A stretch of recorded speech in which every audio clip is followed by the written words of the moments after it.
இனி summer holidays கண்ணு கால் GT ஹாலிடேஸ்க்கு பண்ணு. South India's #1 travel brand. 24 ஆண்டுகள் 24 மணி நேர சேவையில் fast track taxi app download செய்து ₹50 டிஸ்கவுண்ட் பெறுங்கள். அன்புள்ள கிரியஸ், இது நம்ம ஃபேமிலி.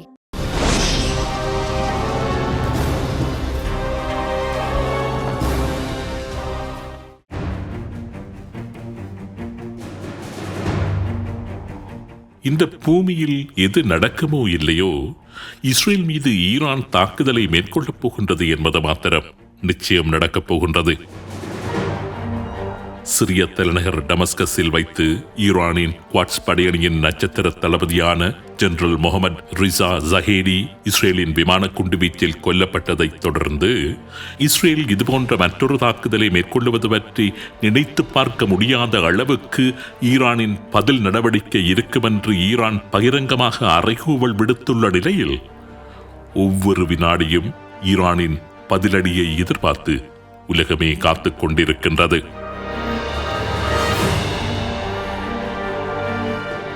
ஈரானுக்கும் இஸ்ரேலுக்கும் இடையே ஒரு யுத்தம் மூண்டுவிட்டால் அந்த யுத்தம் வெறுமனே அந்த இரண்டு நாடுகளுக்கும் இடையே மாத்திரம் இருந்து விட மாட்டாது. அது ஒரு பிராந்திய யுத்தமாக, ஏன் ஒரு உலக யுத்தமாக கூட மாறிவிடுவதற்கு சாத்தியம் இருக்கின்றது. அதனால் ஈரானின் பதில் தாக்குதல் எப்படிப்பட்டதாக இருப்பதற்கு சந்தர்ப்பம் இருக்கின்றது என்று உலகின் பல்வேறு ஆராய்ச்சியாளர்களும் அச்சத்துடன் விவாதித்துக் கொண்டிருக்கின்றார்கள். இப்பொழுது கேள்வி என்னவென்றால், இஸ்ரேல் மீதான ஈரானின் பதிலடி எப்படிப்பட்டதாக இருக்கும்? ஈரான் இஸ்ரேல் மீது தாக்குதலை மேற்கொண்டால் அந்த தாக்குதல் எந்த வகையில் அமைந்திருக்கும்? ஒருவேளை இஸ்ரேல் மீது ஈரான் தாக்குதல் நடத்தினால் இஸ்ரேலின் பதில் நடவடிக்கை எப்படிப்பட்டதாக இருக்கும்?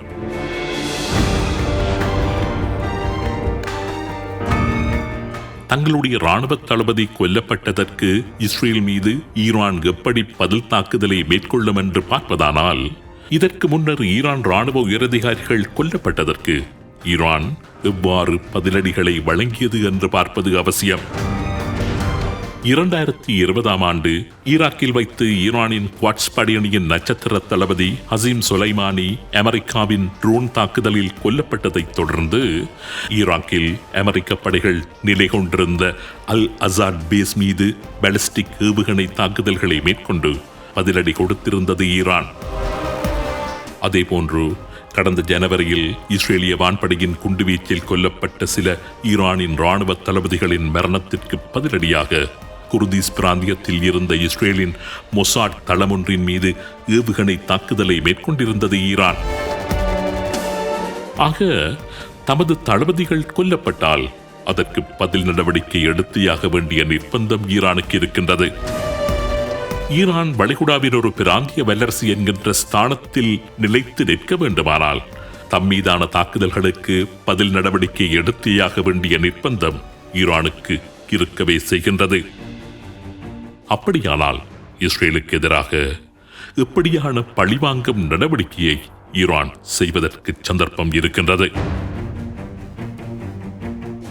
இஸ்ரேல் மீது ஈரான் நேரடியாக தாக்குதலை மேற்கொள்வதற்கான சந்தர்ப்பம் மிக மிக அரிது என்றே கூறுகின்றார்கள் போரியல் நோக்கர்கள். ஏனென்றால் இஸ்ரேல் மீது நேரடியாக ஈரான் பாலிஸ்டிக் தாக்குதலை மேற்கொண்டால் இஸ்ரேலும் கடுமையான பதில் தாக்குதலை மேற்கொள்ளும். நிச்சயமாக அது இரண்டு நாடுகளுக்கும் இடையேயான ஒரு யுத்தமாகவும் மாறிவிடும். எனவே கூடிய வரைக்கும் ஈரான் இஸ்ரேல் மீது நேரடியாக ஒரு தாக்குதலை மேற்கொள்ள மாட்டாது என்பதை ஆய்வாளர்களது கணிப்பாக இருக்கின்றது.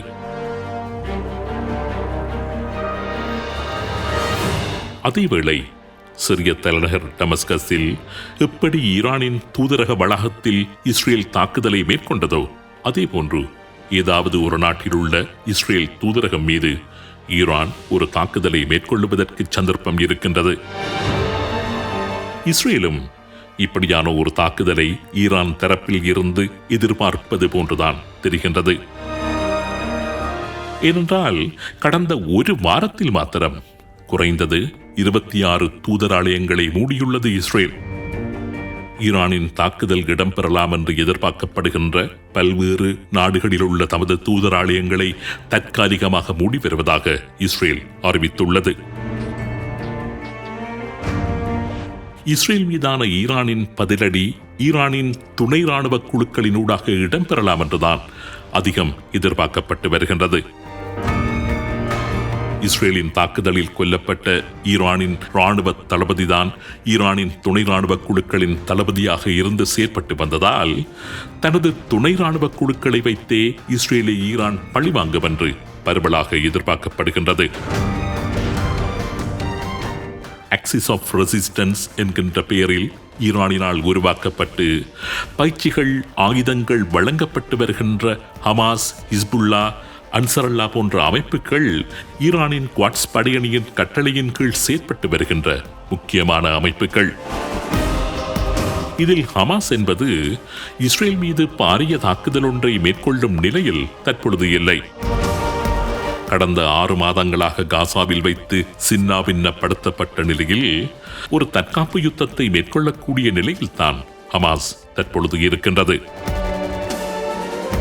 யெமனில் உள்ள அன்சரல்லா ஹவுத்தி அமைப்பை எடுத்துக்கொண்டாலும் ஈரான் எதிர்பார்ப்பது போன்ற ஒரு தாக்குதலை இஸ்ரேல் மீது அவர்கள் மேற்கொள்ளுவதற்கு அங்கு நிறைய தடைகள் இருக்கின்றன.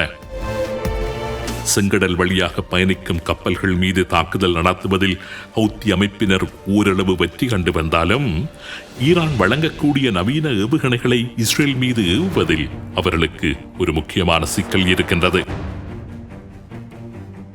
செங்கடலில் அடுக்கடுக்காக நிறுத்தி வைக்கப்பட்டுள்ள அமெரிக்க மற்றும் ஐரோப்பிய போர்க்கப்பல்கள் யெமனில் இருந்து ஏவப்படக்கூடிய ஏவுகணைகளை இடைமறித்து செயலிழக்கச் செய்துவிடும் அபாயம் இருக்கின்றது.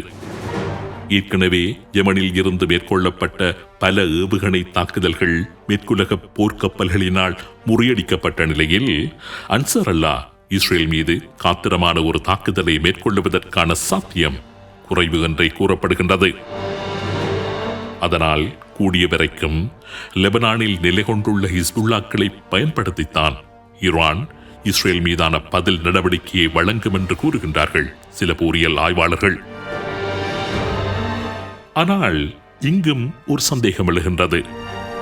கடந்த வருடம் அக்டோபரில் இஸ்ரேல் மீது ஹமாஸின் அதிரடி தாக்குதலை தொடர்ந்து காசா மீது இஸ்ரேல் மூர்க்கமாக படையெடுப்பை மேற்கொண்டு ஹமாஸுடன் கடுமையான சண்டைகளில் ஈடுபட்ட போது இஸ்ரேலின் வடமுனையில் ஹிஸ்புல்லா ஒரு புதிய களத்தை திறந்து பாரிய தாக்குதல் ஒன்றை மேற்கொள்ளலாம் என்று பரவலாக எதிர்பார்க்கப்பட்டது. காசாவில் ஹமாஸை முறியடித்து எந்த அளவுக்கு முடியுமோ அந்த அளவுக்கு காசாவை நிர்மூலமாக்கி அந்த மக்களை படுகொலை செய்து ஒரு அதகளம் காசாவில் இடம்பெற்ற போதும் கூட இஸ்ரேல் மீது ஒரு முழு அளவிலான தாக்குதலை மேற்கொள்ள துணியாத ஹிஸ்புல்லா இப்பொழுது மாத்திரம் இஸ்ரேல் மீது எப்படியான தாக்குதலை மேற்கொள்ள முடியும் என்ற கேள்வி இயல்பாகவே எழுகின்றது. இஸ்ரேல் மீது ஹிஸ்புல்லா கடந்த 6 மாதங்களாக தாக்குதல்களை நடாத்தியபடிதான் இருக்கின்றது. ஆனால் அவை எல்லாமே வெறும் அடையாள தாக்குதல்கள்தான். நாங்களும் இஸ்ரேலுக்கு எதிராக தாக்குதல் நடாத்துகின்றோம் என்று பதிவு செய்யும்படியான தாக்குதல்கள்தான். அப்படி இருக்க இப்போது மாத்திரம் எப்படியான தாக்குதலை இஸ்ரேல் மீது ஹிஸ்புல்லா மேற்கொள்வதற்கு சாத்தியம் இருக்கின்றது என்பதுதான் கேள்வியாகவே தொக்கி நிற்கின்றது. ஒருவேளை ஆயிரக்கணக்கான ட்ரோன்களை ஹிஸ்புல்லாவுக்கு வழங்கி அவற்றைக் கொண்டு சமகாலத்தில் இஸ்ரேல் மீது தாக்குதல் நடத்துவதற்கு ஈரான் முனையலாம் என்று சில நோக்கர்களால் எதிர்பார்க்கப்படுகின்றது. அல்லது இஸ்ரேலின் யாராவது அரசியல் தலைவர், படையதிகாரி அல்லது ஒரு முக்கியஸ்தர் மீது ஒரு தாக்குதலை மேற்கொண்டும் இஸ்ரேலை ஈரான் பழிவாங்கலாம் என்றும் கூறப்படுகின்றது. ஜோர்தானில் உள்ள ஈரானின் மற்றொரு துணை ராணுவ குழுவான ஹடைப் ஹிஸ்புல்லாக்கள் மூலமாகவும் இஸ்ரேலின் கிழக்கு பிராந்தியத்தில் ஒரு புதிய போர்முனையை திறந்து இஸ்ரேலை ஈரான் பழிவாங்கலாம் என்றும் கூறப்படுகின்றது. ஆனால் இதுபோன்ற தாக்குதல்களை மேற்கொள்ளுவதானால் அதற்கான கால அவகாசம் என்பது கொஞ்சம் அதிகமாகவே இருக்கும் என்பதால் இவற்றை கடந்து அல்லது இதுபோன்ற ஏற்பாடுகள் ஒரு பக்கம் நடைபெற்றுக் கொண்டிருக்க அதற்கு முன்னதாக ஒரு அடையாள பழிவாங்கலை ஈரான் செய்வதற்குத்தான் அதிக சாத்தியம் இருக்கின்றது என்று கூறுகின்றார்கள் போரியல் ஆய்வாளர்கள். இந்த இடத்தில் எனது மனதில் எழுகின்ற ஒரு முக்கியமான கேள்வியை உங்களுடன் பகிர்ந்து கொள்ள விரும்புகின்றேன்.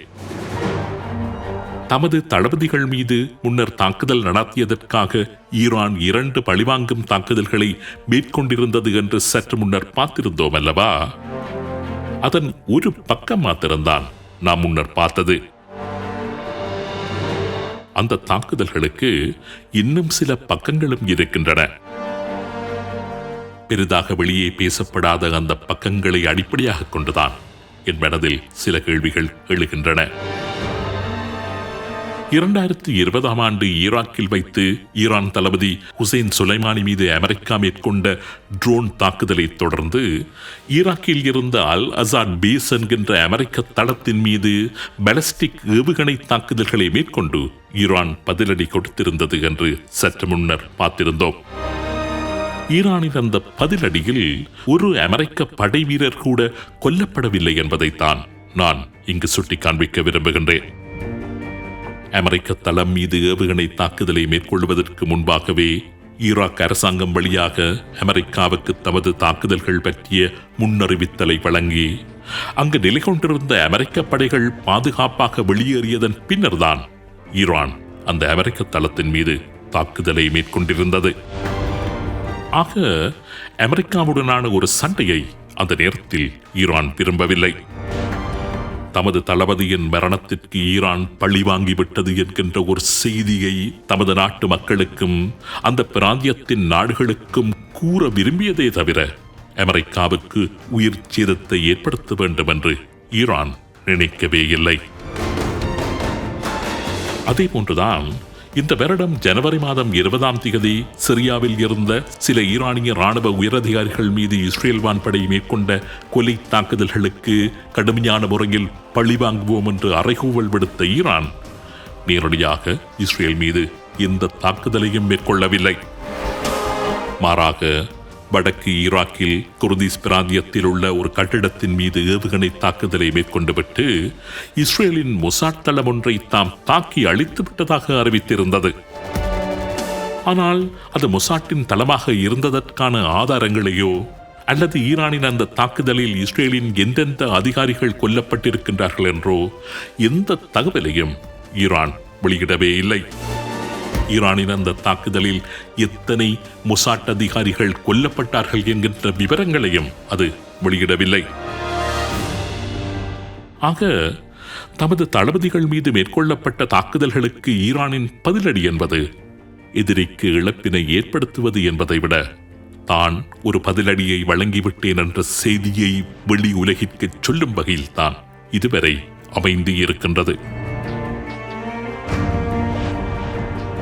ஆனால் இம்முறை ஈரான் உண்மையான ஒரு பதிலடியை வழங்குமா அல்லது வழமை போலவே ஒரு அடையாள பதிலடியுடன் தனது தாக்குதலை மட்டுப்படுத்தி விடுமா? பொறுத்திருந்துதான் பார்க்க வேண்டும்.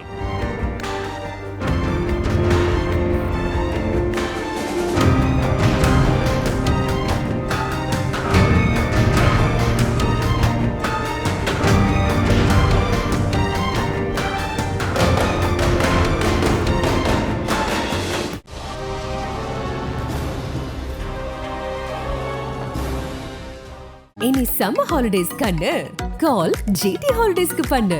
South India's number 1 travel brand. 24 ஆண்டுகள் 24 மணி நேர சேவையில் fast track taxi app download செய்து 50 ரூபாய் டிஸ்கவுண்ட் பெறுங்கள். அன்புள்ள கிரியஸ், இது நம்ம ஃபேமிலி.